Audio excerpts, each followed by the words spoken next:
In politics, you're either on message or you are losing. Let's get to it.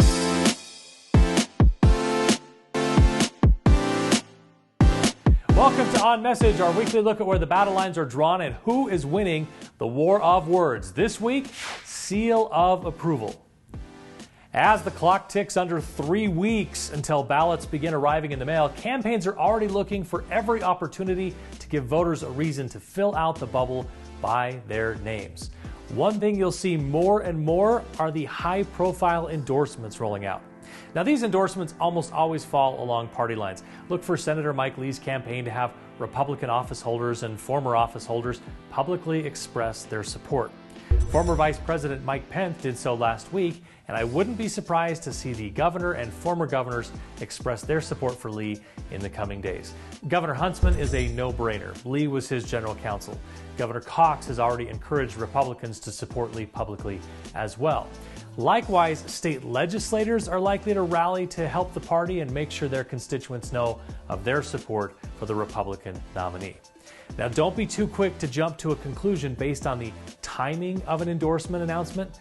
Most of the time, campaigns have these in the can already and will hold endorsements to roll them out when they can bring the biggest benefit, or multiple times when they can bring the biggest benefit. And sometimes they won't get them until the endorser knows his or her bet is a safe one. Everybody's trying to cover their rear end.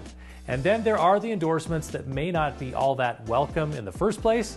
When someone who may not help your cause wants to come out publicly to support you, it's a little bit of a tricky situation as you try to get them to do it quietly or maybe hold off indefinitely. Now, that lack of enthusiasm may not have anything to do with the actual relationship between a candidate and the person giving the endorsement.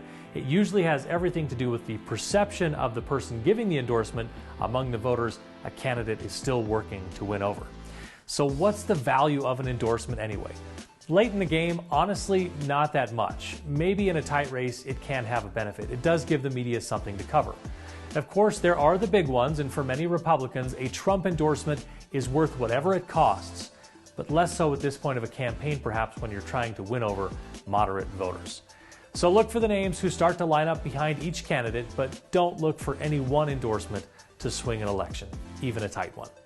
That's it for this week. More On Message in the next issue of the Utah Political Underground. Make sure you visit the site, sign up for our weekly email update. You can find more On Message videos, in-depth Utah political stories and analysis, plus podcasts and more at utahpoliticalunderground.com.